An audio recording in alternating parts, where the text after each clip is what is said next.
So, well, the purpose of this video is a reminder to remind you that if you are sick of something, you're in the hospital dying or in your sick bed, or you're carrying a disease in your body, you know that this thing will eventually take your life.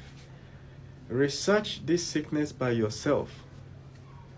I know the medical professionals are doing their best based on their training, based on what they learned in school and what they have experienced in the medical environment, like the doctors or previous patients that they have met. Your body is different. You are the one feeling it. You are the one, your body is different. That's why you have a different name, a different identity from others. They are treating you based on general, conventional knowledge. Same thing with if you go to a native doctor. Once they hear your problem, they use general, conventional knowledge and inherited knowledge from their father or whoever transferred the native doctor business to them. They will try and use it to train you, to treat you. I'm talking about the doctors, the herbalists, not the spiritualists. You know, those ones that will scam. Spiritualists will always scam you, whether it's a pastor. If you are sick and you go to a pastor, you are going for motivational moral support. If you think that a pastor's prayer will treat you, you are getting into trouble, because you'll be passing the stage where medical treatment can work till you get to stage 4.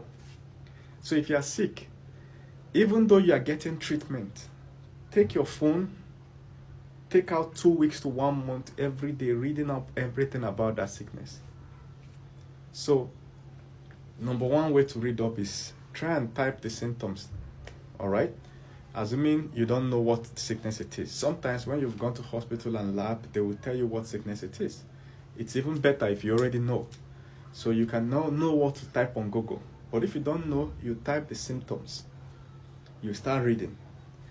You know that when you are reading like this, internet can confuse you.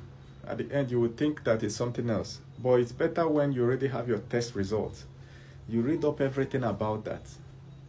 Read up all the different health websites on the causes, the effects, the treatments, the drugs that is used for treatment. You compare it with the drug you are taking. Secondly, you take the drug you are taking and type the name online and find out what active ingredients are inside. Then you Google the side effects. Some drugs will be treating one thing and causing side effects and causing you another sickness. I once made a video last year where I explained that some drugs might be regulating your whatever in your body, and the side effect will be aggression. I had a friend that was always depressed. He would always print it on his t-shirt. So one day, I was like, why are you carrying depression on your head? He said, because he's depressed. And you know, you don't want to tell something bad to a depressed person before the depression will now get worse. So one day, I found out that he smokes. This was months later. I found out that he smokes. I told him, please, can you type the side effect of smoking on Google? He typed it. What was the very first side effect? Depression. I said, have you seen where your sickness is coming from? If this guy had sat down to research the causes of depression, somewhere there he's going to see smoking. And he will be going to hospital and therapists will be telling him it's something from his childhood, this, that, and they'll book him for 16 sessions of therapy. Therapists no one heal you, because if the therapist treats you, you will not come for therapy again. I'm telling you. There's incentive for a therapist not to fix your marriage, because if they fix your marriage, you will not come again. So they will book you for endless sessions. I'm not saying that therapy is bad, don't misquote me. But the onus is on you to research. That sickness you are facing now, research it. After researching everything, you will know whether something you are doing is triggering it. Imagine somebody that had a sexually transmitted disease, and he goes to hospital, does tests, they have found it, they've given treatment, he will treat. The thing will go. When the man goes back, he will still collect it again from his wife, if his wife is the one giving it to him. After a month or two, he will fall sick again, he will go to hospital. After treatment, he will go back and the wife will reinfect him. The funny thing is that the person reinfecting you, which is your husband or wife, may not be having symptoms. So at the end of the day, the onus is on you. If you're on the sick bed watching this now, take your phone, zone out everything, start reading every day. Get lost in the articles, it's okay. After some time, your brain will synthesize and match you to what is causing your problem. Then you can discuss it with your doctor. Or you can even get a solution. There was one guy that was saying in my comments that he had a sickness that was causing him dizziness. There's something they call it. So he was always dizzy. He was in hospital for 2 months. He said his exam was coming until he did some research. And he found out that there's a maneuver. There's a maneuver to fix that. That maneuver is a way to lie at the edge of the bed and turn immediately the pain starts and your brain will fix. But this is something they admitted him in the hospital for 2 months, and they'll be giving him drugs. After some time, some of those drugs, the side effects will not start. He will not have another issue again. So research so that you can aid your doctor. Once you find out anything, discuss with your doctor. Does this cause this? I read this, that. Forward the thing to him. It's his job, not the fear doctor. It's his job. So he can advise you accordingly. That is if you are going with doctor. If you are going with native doctor, start Googling the herbs that treat this. Once you find out what it is, herbs that treat this, herbs that treat that, you will read it. Read. Each herb, side effects. Each herb, side effects. You can order some of these herbs online, even in Africa. You look for where to get the herbs. Take it. Many people have treated themselves. After finding the herbs, you can still discuss with your doctor or medical professional. This is the herb. Is it okay? Before you go and take the one that will birth you. It shock you. Some will shut down your organ, you die. So at the end of the day, you research. You might be amazed at what you find out researching. It's your body. It's your body. Research. It's no longer like in the olden days when some parents or grandparents will fall sick. They will be totally lost at what to do. They will be totally lost. We are now in modern age where there is phone. Your phone is connected to all the books in the world because the internet has all the human knowledge put together. So how can you be drowning? If you're having knee pain, Google the cause.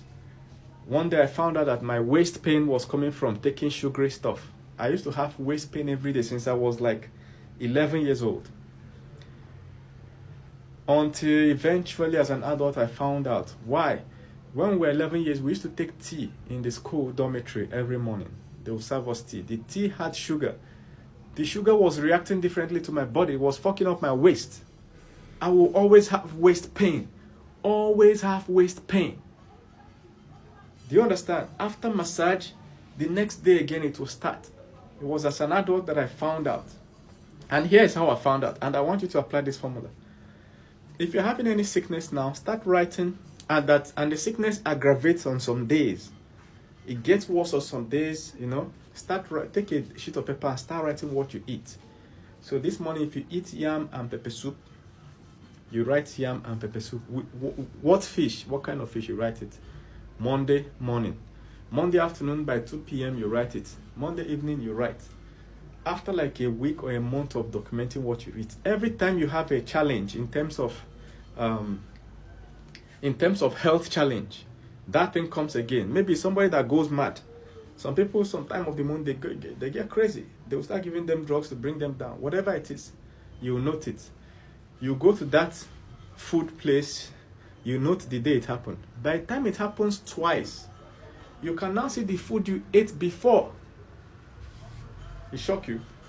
Many things you eat or breathe is what causes the problem you're facing many times. You get?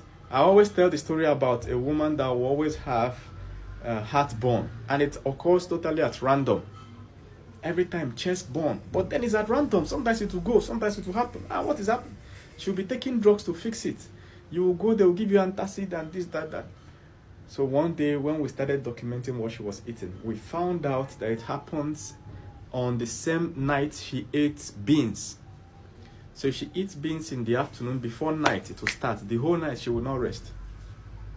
It was beans that was causing it. But then it wasn't the same type of beans. There was a specific type of beans that was triggering her heartburn. It shock you. But doctor will not know. You understand? They may give you general advice, avoid this, avoid that, but you are the one that will know that you are the one that eats this thing because you track what you eat. If you are facing any challenge, knee pain, waist pain, blah, blah, blah, start tracking what you eat. You will find the culprit somewhere. Finally, if you have been sick for more than a month or two, change location, change hospital, move away. The problem might be from what they are feeding you. I mean, the people taking care of you. family members. That might be the problem.